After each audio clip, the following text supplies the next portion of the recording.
80 مليون يورو مجرد مكافأة للتجديد، و80% من حقوق الصور، وراتب يريد أن يكون الأعلى في تاريخ ريال مدريد.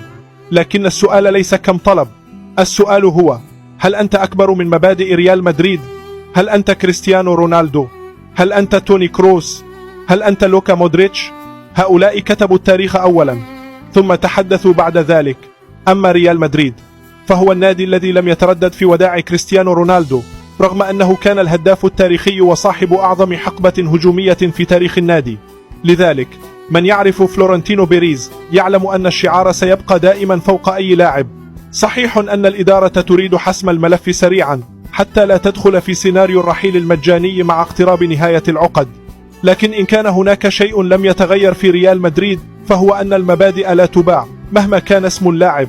ريال مدريد أعلى من الجميع.